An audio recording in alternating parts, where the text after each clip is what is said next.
Elder Scrolls Online. This is my plea for an ESO beta key. While I wait, I'll replay Skyrim. This is my plea for an ESO beta key. Watch the ShoddyCast, ESO Weekly, and the Elder Scrolls Lore Series bi-weekly. ZeniMax Online Studios.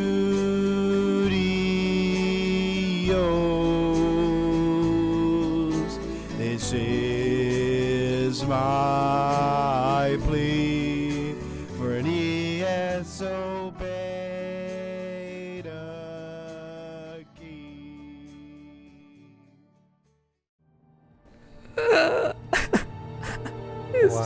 It's beautiful, man. I'm tearing up the part about ZeniMax and how he wants a beta key. Give that man a beta key, goddammit. Give it to him.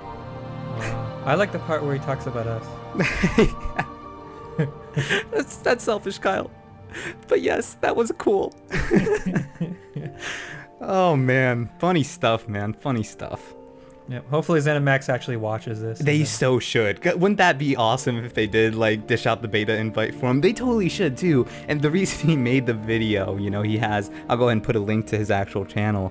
But the reason he made the video is because he saw all the people whining and bitching, you know, on Facebook all the time and, like, being super irritating about wanting a beta key. You know, you can want a beta key and voice it, but the whining about it is unnecessary.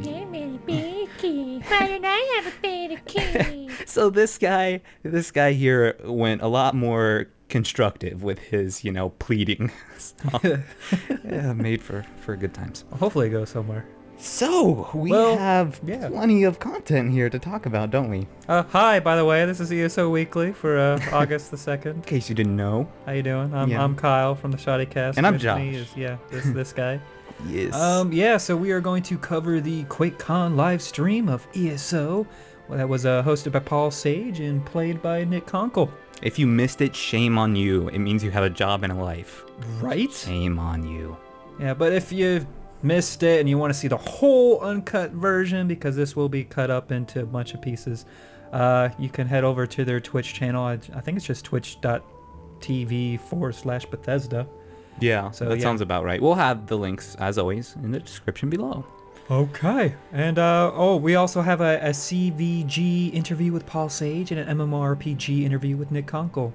Just a couple tidbits of information, more clarification than new information, if that makes sense. But, shall we get into the video? Let's. All right, so character creation. We're seeing in all of its glory. Is this the first we're seeing of character creation? No, not the first, but probably the more detailed. Yeah, some actual like real gameplay where they're clicking around and, you know, moving shit. He's sticking strictly to freaking Ebonheart races here. We didn't get to take a look at the other the races, which made me sad. Yeah, what they've been testing is the Ebonheart Pact, I believe.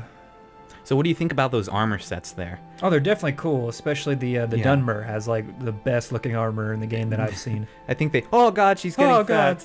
She's Nick getting Conkle's fat. even laughing. He's like, damn, that's a fat got bitch. some junk in that trunk. No, but yeah, you're exactly right. The cultural armors, Look at all the sliders. especially for the Dark Elves, look fantastic. All the sliders. That was definitely a conscious decision. Why does it go with lore-breaking white eyes? White eyes. I know. Come on, Dark Elves. Red. Bloodshot red. All right, so we're in the game here. In the game with our bow and arrow. First person, which is appreciated. Zooms out there for a third person. We have the over the shoulder perspective thing going on there, which is good. Very FPS looking. It works. I'm liking the light effects from that torch. Very, very sexy. Yeah. Look, a Netch. A Netch. Hello, A Netch. Netch. Yeah, so we are actually in a zone here. It's not actually Morrowind, but... I think it's Bashan, I believe it's called. Bashan, yeah, I think you're right there. You're going to see a lot of familiar scenery, like the old mushrooms we're all used to, and the architecture, the elven architecture. So it's very cool looking. That's a way shrine back there, by the way. Yes, so we see the compass up there, and it's pointing. It's got the points of interest on there, including the way shrine. And if we look at the compass, we can see that the way shrine is marked by the old Daedric shrine symbol that we got from Skyrim. Yeah. That's what they chose to use to represent where the shrines And you'll see it's actually like blackened out now, the icon itself. But if he does discover it, I believe it turns white. It like inverts its color. Yes, which should be very familiar to us who have played past test games. Yep. So he's looking at some scenery. It's pretty gloomy. Just looking around. I hope that is gloom and fog that's keeping him from looking far distances, not More the draw book. distance.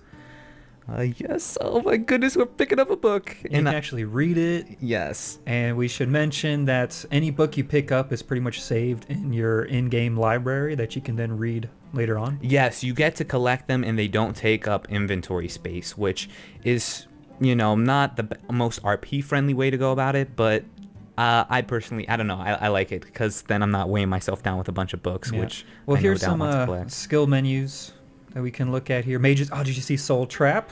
Yes. So Mage Light. this is awesome, and one of the things I'm really looking forward to this game is that you're gonna get skill lines for your factions that you join, including Fighters Guild and Mages Guild. Racial and yeah. Well, racial skill line.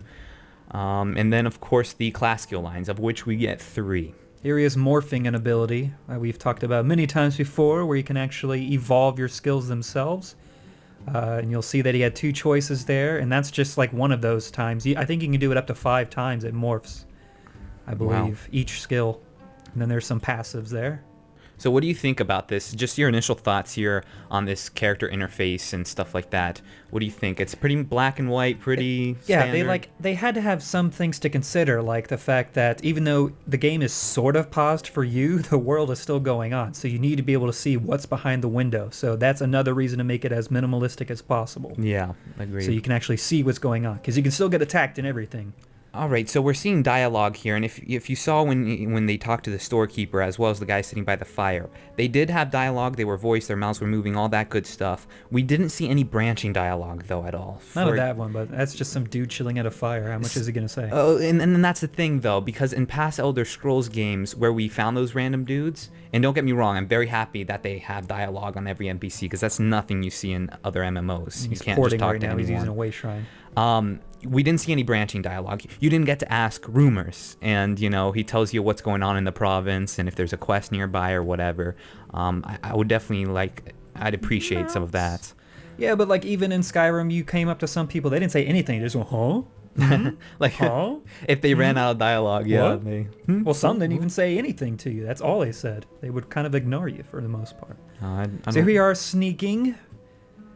And I think he's level 16. That's level 13, so he should be pretty well at sneaking because it is level oriented. Yeah. Now I have to say, as well as line of sight. The whole bow and arrow animation that we saw there, not getting a good reaction from the fans at all. Yeah, it's a little too cut and dry. I think there could be a little more animation quality going on there than just a flying yellow line. I think almost everyone can agree that the bow and arrow animation definitely needs work, and it could be a result of first person is definitely relatively new in this game. It was added not that long ago, so they've definitely got their work cut out for them with that. But yes, we definitely want better bow and arrow animations without a doubt. And I don't know how hard this would be on the server to do, but maybe add some an arrow sticking out of the body if it connects. It doesn't necessarily have to be where you shot it, but just so you hit it and it just sits there for even if it's only for a few seconds before it fades out. I know exactly what you mean. Even World of Warcraft vanilla years and years ago, Minecraft has arrows sticking out of them. Exactly. I agree wholeheartedly, and it gives you more of an impact and a more sense of a realism in a world where you're actually shooting somebody chock full of arrows.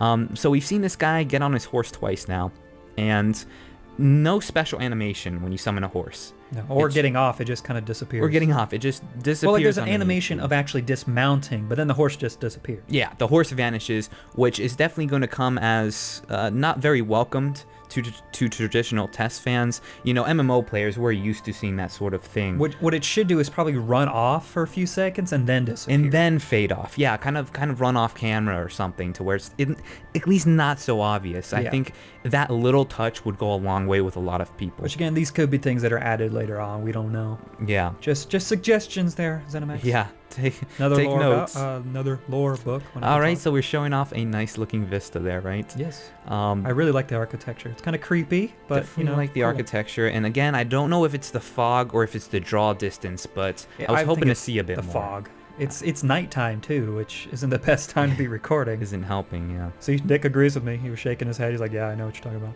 This is a Mundus Stone. Yes. The Lover. Which he does gain a bonus for activating there. Of course, you can only have one at a time, just like in Skyrim or other games. So, yeah. Gamers are such a bunch of pervs, too. When she walked up to the Mundus Stone and it said the Lover, everybody was like... so stupid. Okay, so looking for group tool. This was something we were promised, and they have delivered. We're seeing it on all of its glory right here. Very appreciated. I need a looking for group tool in any MMO that has instance dungeons. And I like that they have the levels right there before the actual dungeon itself, the name. So that's good to know. It's like, can I do this one? Well, yes, I can. Now, I want to draw our attention, since we're seeing the Dark Elf really plainly here. What did you think about the animations, just how she looks in general? People were comparing her to a Barbie doll type look, because I think that's kind of coming from Skyrim gamers who are more used to the gritty looking. Yes, but then remember, that's just the default character. There's so much customization. If you just rewind it to the beginning, you'll see how many sliders there were, how many things you can adjust. Just on the face alone, you can adjust so many different things. You can make that woman as ugly and angular as you want. Yes, and that's what they're telling us. So, I mean, we were able to make her fat. I'm sure. I think I saw an age slider in there as well that they pulled back from Oblivion, which is awesome. So, if you want to make that ugly character, I think we're going to be able to do that. At least that's what we saw from the character menu. And look at that. Look, a sky shard. Oh, yes. You see it in the distance, a big spotlight. Very obvious, yes. They definitely want it to draw attention, without a doubt. But they're important because they give you skill points when you collect 3. Yeah, I saw it. I don't know if that's him switching out of third person because he touched the sky shard. I think it does it automatically. Well, I think he was already in third person, but it takes you out. It takes you out into third person. Into first. Yeah, but then back into first. Yeah, I mean that's something we've seen in past test games. You know, in Skyrim, whenever you mine, or it would show off the take you to third person, and I can appreciate that too. However, it's always been a little disorienting for me personally. So I would like the option to just stay in that. If I'm in first person, I should be able to stay there without getting torn out of it. Here we are in Fungal Grotto. Fungal Grotto. First look at a dungeon in ESO. All right, so we're seeing some synergies going off here. An oil slick with the whole fire effect, which we've seen before in gameplay. You'll see, like right now, you saw that press X for impale. That's a synergy going on. Yeah. So you can choose to use that or not. Again, I was seeing those lackluster bow and arrow animations. I see him like shooting at the goblin, and the actual arrow when it released, doesn't look like it came from the actual bow itself. It looks like it came off from somewhere else. It's kind of like automatically sighting and everything. Yeah. Because you don't have to arc or lead the target. You have to just have your cursor on the foe, which you kind of have to do because it's an MMO and there's all that technical jargon I don't know anything about. Yeah, I definitely would have. I would have saved the bow and arrow demonstration for when they had it all figured out, because it is the most preferred style of play. It's the most popular one. If any of the polls have proven anything on the ShoddyCast. Not anymore. No, probably not anymore.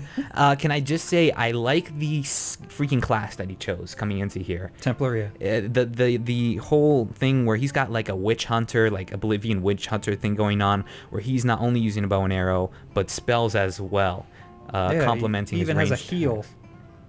You could say this guy's the jack of all trades. He's healing, and then we have him whipping out. He's doing his weapon swap with the mace and sword there, which is very neat and very seamless too, can I say. And also notice whenever he does switch weapons, his whole shortcut bar there does change.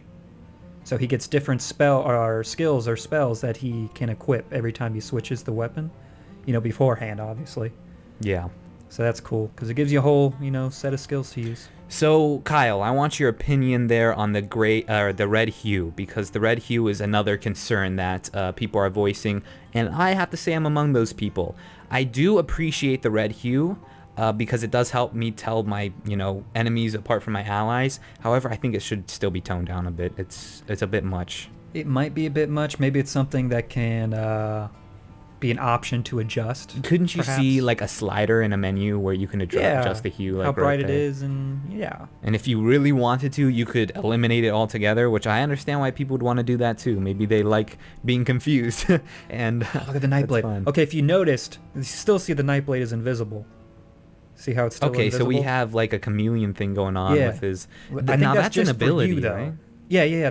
I believe that was the Nightblade. I think it's still invisible. Look, it's still walking around in the Is background. that an Argonian going on? Yeah, you see all the way back there? I see him sneaking around. Look at He that still looks sucker. invisible. How Okay, long now is that he oil invisible? slick right there, was that something that our character here has placed down? And It looks like then it was because the foe got the foe got lit on fire, and I don't know if that bow is I think that bow is enchanted with fire. So I've the seen moment fire come off of it. Yeah, a I've couple seen fire times. come off of it, and the moment he hit that oil slick, the goblin got bursted into flames, which was neat.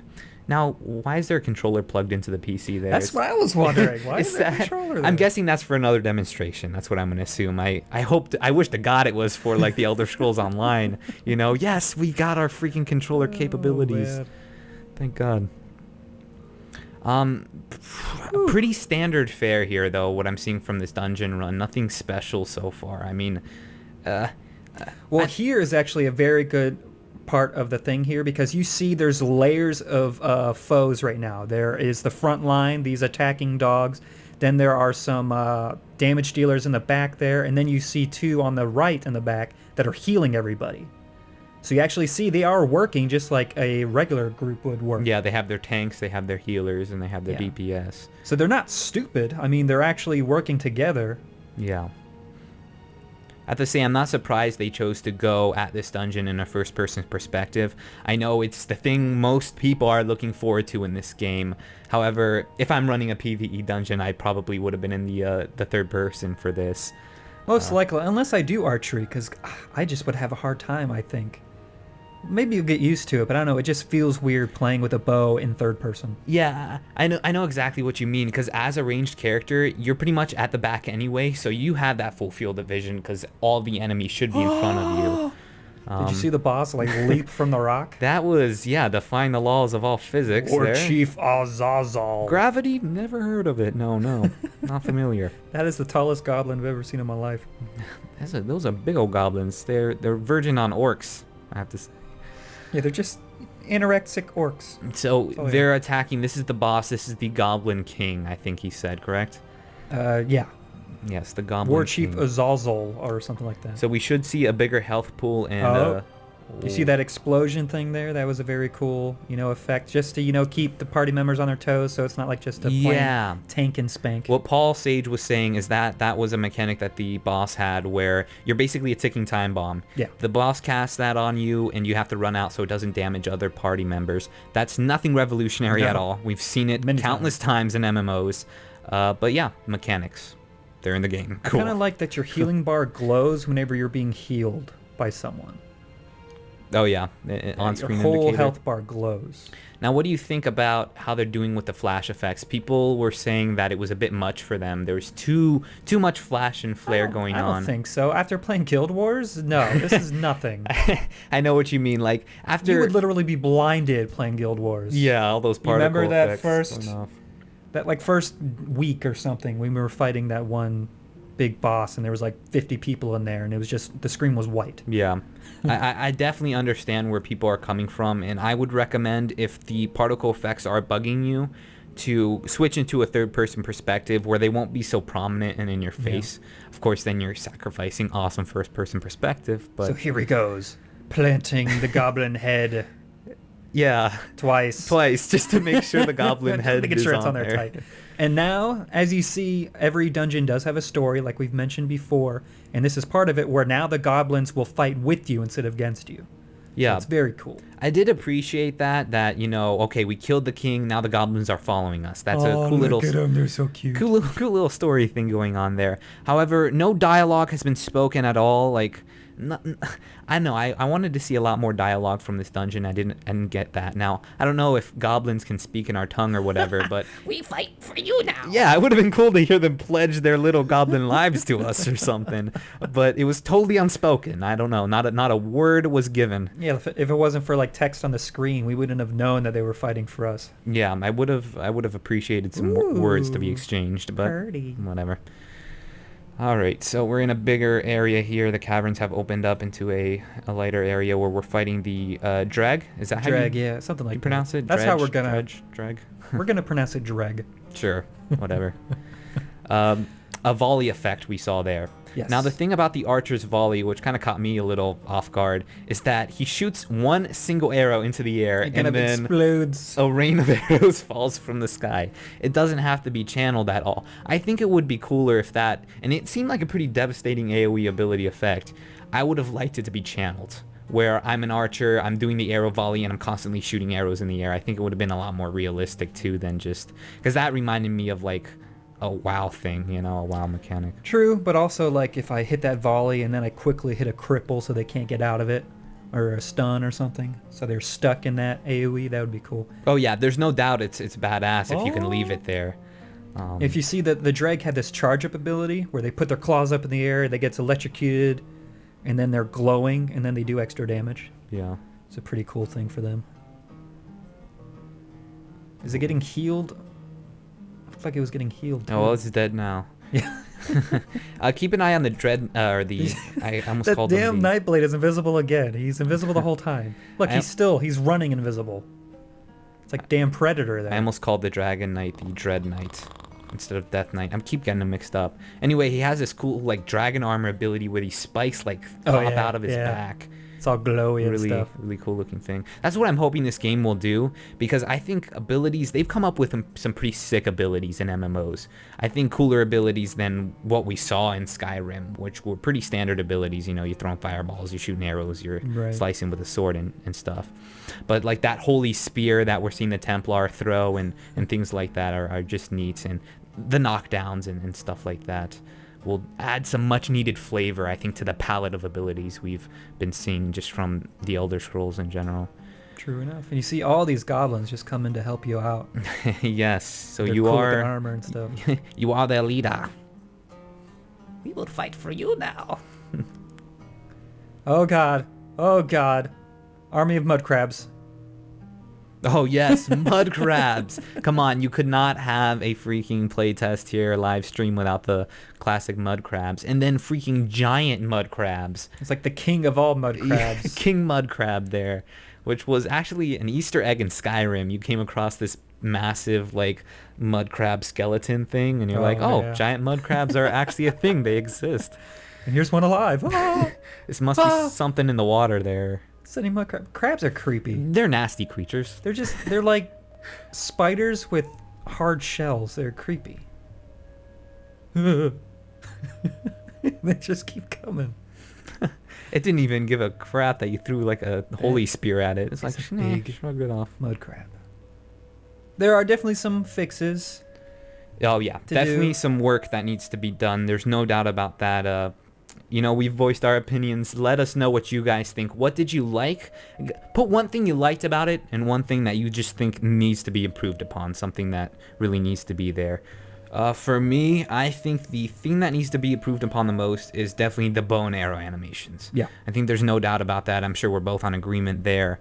The thing that I liked the most from the gameplay I saw, I loved seeing the compass in action and seeing the points of interest on it. So what about you? What needs to be improved? What needs to be, what did you like the most? Okay, well, definitely the bow and arrow thing needs to be addressed.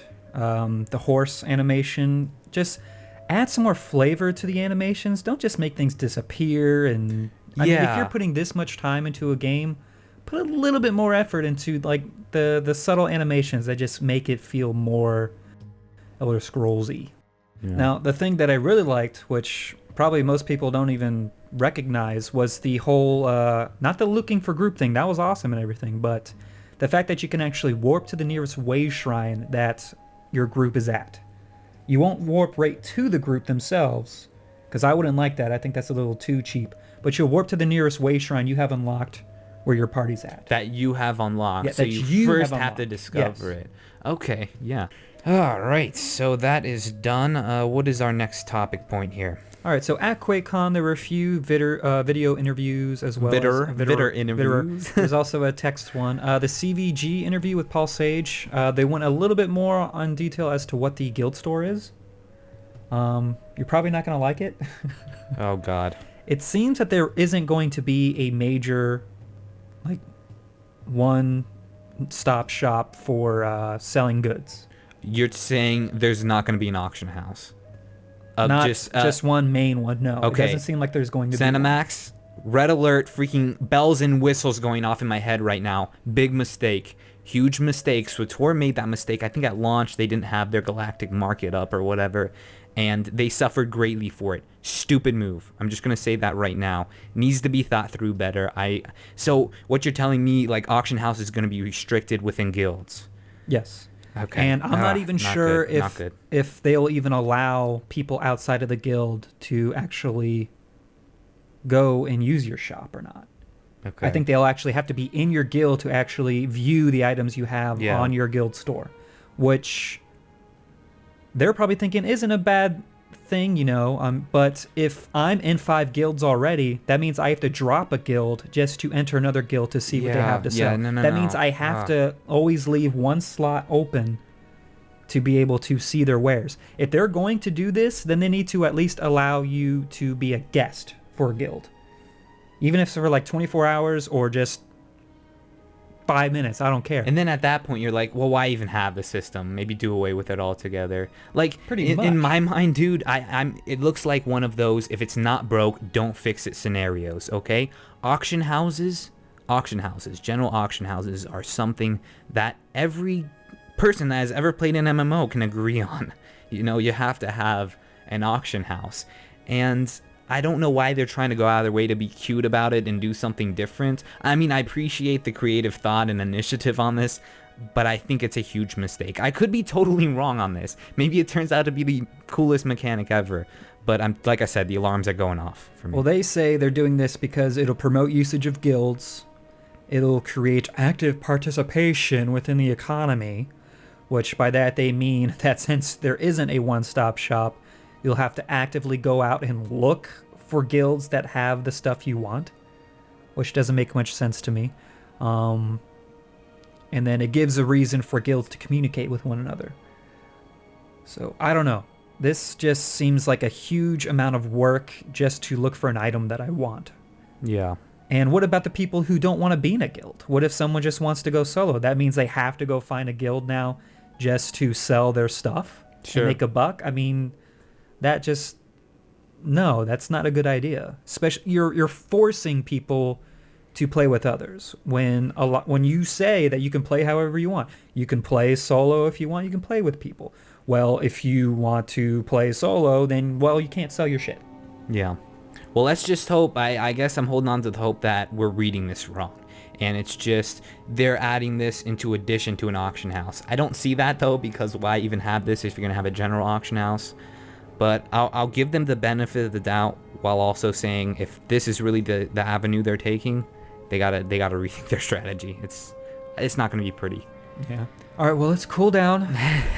Come off of the soapbox there. And yes, that fiasco wow. going on. Ugh, and we okay. will talk about the MMORPG interview with Nick Conkle, who we always like to hear from because he always spills probably more info than he should. But coming love off you, my my berserker rage is on cooldown now. I'm good. So let's talk a little bit more about mounts and just a few more tidbits here. You can only feed them every 24 hours. I'm assuming that is real time, 24 hours, not in time. Or in time. What does that even mean? In-game time. Only one handful of oats for you, and then no more for 24 hours. And you feed them up to 50 times. So basically, think of them leveling every 24 hours. Every time you feed them, they level. And they can be fed oats, apples, or wheat.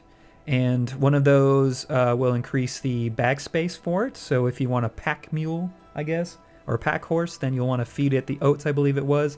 I think the wheat gives it stamina, and the apples gives it speed.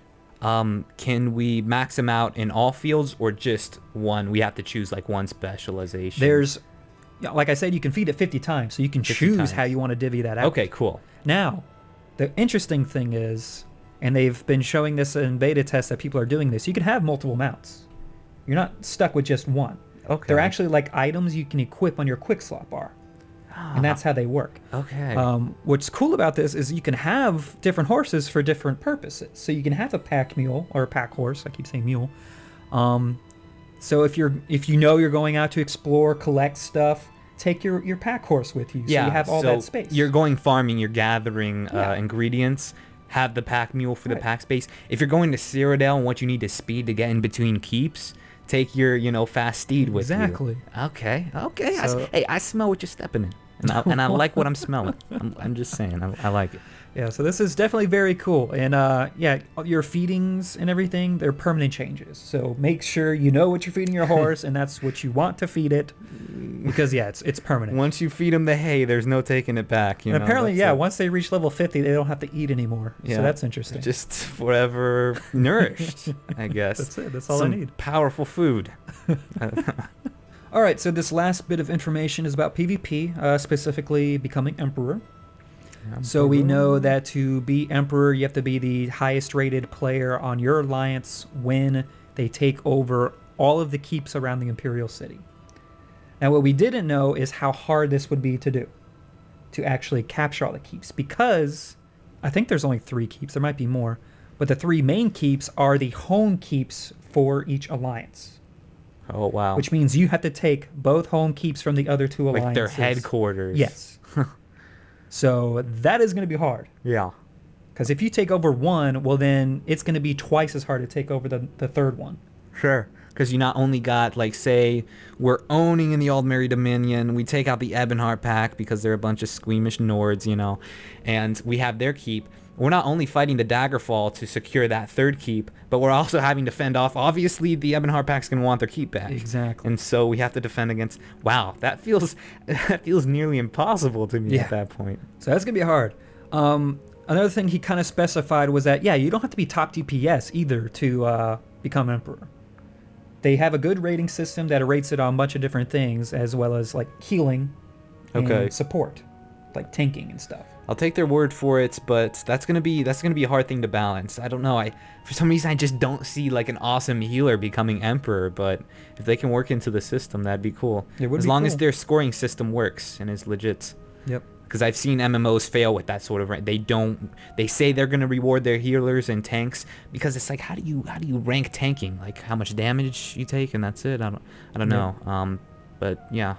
Okay. Now, when you become Emperor, or should you become Emperor, apparently you get this nifty little ability that makes you sort of like a world boss. You become uber powerful, and basically basically you're Emperor until you're defeated. Is kind of what they made it sound like. Is what Nick made it sound like. Really? So what, like the blessing of Akatosh comes upon you and you're blessed with dragon's blood? I guess, because you are an uber badass that... I'm not sure how powerful you're going to be, but they made it sound like you're going to be like a boss of a big dungeon or something. What if they made you like Dragonborn? Yeah, what if you just got huge and you're all of a sudden like 50 times your normal height and you're squishing we people? know that you cannot be born as Dragonborn, right? You can come into this world without a dragon's soul, and Akatosh could choose to bestow his divine blessing upon you. Not making you Dragonborn, although we use that term still to describe them, but giving them dragon's blood, essentially giving them, the perks that come with the Dragonborn and all that. So I could see them taking that avenue. That would be really, really neat. But that's total speculation. Who knows that's how they're going to explain this? It could be something to do with Manny Marco or Molag Bal, since you're there, where they're at, the Tharn family. Who knows how they're going to explain what goes on? But all we know is that when you're Emperor, you become uber powerful, and everyone else is trying to kill you. I have no problem with that. That's an awesome goal to strive for. Epic. And this is coming from a guy who knows full and well he will never achieve such a lofty goal. But just to know that there's a player out there that is that badass. Unless we make the Shodians nothing but meat concept. shields and let us do all the damage. And then we can somehow become Let us Emperor. ride you into victory. Yeah, not gonna happen. Damn it! I was hoping it was a voting thing, because then we could have been like, vote for us, guys. Vote for us for emperor. Oh, yeah. That's cool though. It's gonna be I cool. like that a lot. Yeah. There has been no question of the week. Just check now. They still have not released one, so I guess there won't be a developer question of the week. Oh well. I know it's sad. It's a sad day. You can't answer fun questions like, if you approach a grain of sack, what do you hope to find? Or a sack of grain of sack. A grain of sack. The words are hard, man. My speechcraft skill, all right, is not the best. Yeah, you haven't leveled that up. I'll be the first to admit it. You left that for last. Okay. All right, well, I guess we will go into our community segment. So first off, I would like to mention that ESO All-Stars is going on tonight, assuming you're watching this on Friday, 7 p.m. Eastern. You got to represent us, man. It's just you going alone there. You've always had me for emotional support. I don't have derpy eyes, but for some reason, on camera, Twitch gives me derpy eyes. I have no clue why. Everybody's like, "That looks scary. What's wrong with your eyes? Stop looking at me." Anyways, let's get into the Shodians Q&A. Yes. First one is by Eggplant Killer. Don't ask me why. Hey ShoddyCast, I was just wondering, how long do you think bodies will last when they die? Like, are they going to despawn right away? And will you be able to move them like you can in Skyrim? And I just realized how creepy this question is, but I'm asking it anyway. Wait, so how long bodies will last there? And can you move them around? We got what is it called? Necrophiliate or whatever. Yeah, necrophilia. Necrophiliate. I don't think he doesn't want to hump them. He just wants to like move them around. Sounded like to me, dude. Throw them in fires or barrels. Can we move the bodies? Can we lay on top of the bodies? Can we spread their legs? Can we undress the bodies? Yes. It's okay, dude. Hey, the Elder Scrolls games has taken their toll on all of us. So yeah, I feel your question. I feel where it's coming from. To answer your question, like most MMOs, the bodies seem to just lay there until they've all been looted by everyone that has loot on them. And then they kind of just disappear after a few more seconds. Yes. And your loot, another thing we didn't mention in the live stream that Paul Sage has actually mentioned is the fact that our loot is instanced to us. Yes. So we're not going to be fighting over loot like we were in freaking Borderlands 2. Oh, God. Testify. Yeah, Borderlands 2, we're not going to be freaking, at each other's throats or anything. We're going to have our own loot, which will be very nice. No undressing of the bodies, though. You loot somebody and their clothes stay on them, which is a bummer, because I do... Gosh, how can you say this and not sound creepy? I don't think you can. I'm talking about from an RP perspective. Sure you are. Hey, you've never felt like a lonely man until you've Dude, I had the undressed nude a mod. woman. I can't say anything. I had the nude mod. Well, I don't want to say nude mod, but I had that CBBE mod, which just makes them nude. Unless you put the never nude. You've never really hated yourself until you've done that. Hey, boobies are boobies. All right, moving on. Next one is from Jacob. Hi, ShoddyCast from Jacob, New York. I have a question about Mundus Stones. I would like to know how they're going to be distributed. Are they going to be placed throughout the Alliance factions? If so, how will other players get the specific stones? Or are they going to be placed in Cyrodiil? Then that will make them specific bonuses for PvPers. How will non-PvPers compensate for this? Thank you guys, I love the podcast and keep it going. Oh, P.S. Long live the Queen. Yeah. Represent. All right, Mundus Stones. More than 100%, if that's even possible. I am sure that they're going to have all of the Mundus Stones in each of the Alliance territories. It wouldn't be fair otherwise to have to wait until you're level 50 and are able to explore other areas to be able to get a bonus that you've wanted. Yeah. That makes no sense. As for them being in Cyrodiil, unlikely, only because they already have bonuses you can get in Cyrodiil by collecting Elder Scrolls and then bringing them to your Alliance's keep. Does that make sense? Yes. Okay, good. Yeah. Processed. Do you and have stored away? anything to say? Nothing to add. Good. Do you agree with me? I do have one thing to add. For the Queen! And next one, should I do the jingle? Tyrone time, get ready for Tyrone time. Tyrone does deserve his own jingle, man. That was it. All right. So from our special Shodians member, Tyrone. He might be a little aggravated from last week, but we'll see what he has to say. We didn't have him on last week.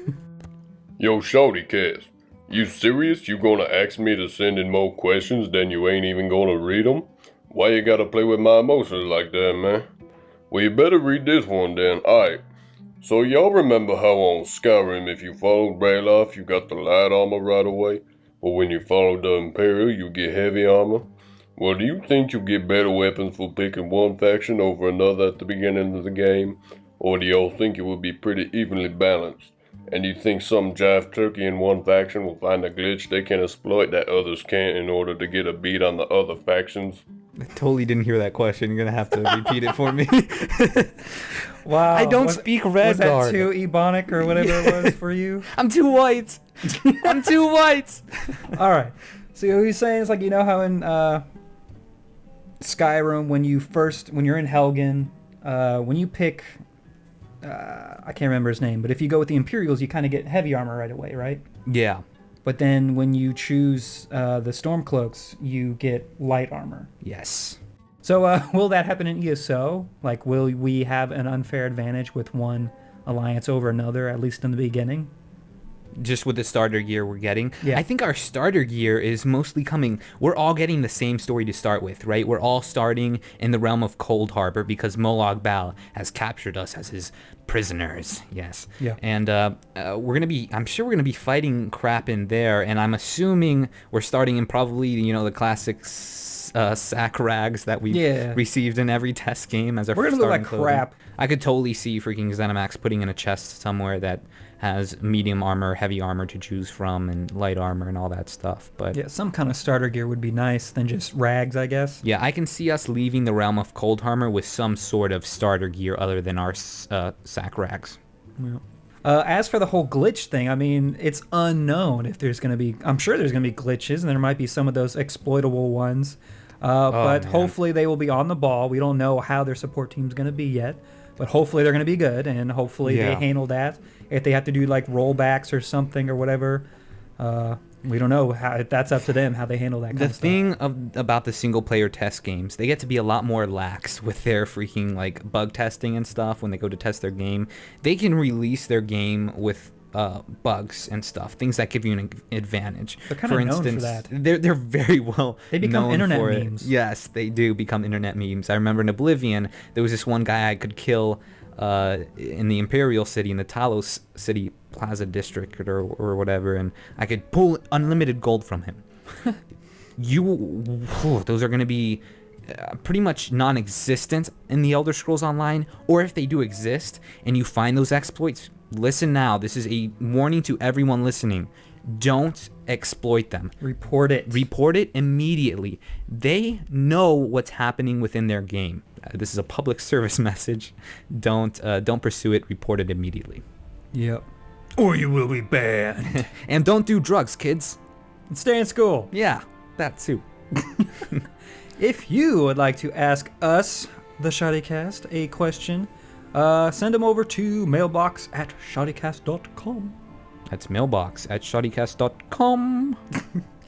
All right, and let's get into our sponsors. I just wanted to say we are at 33% of our goal of $5,000 to pay us some artists.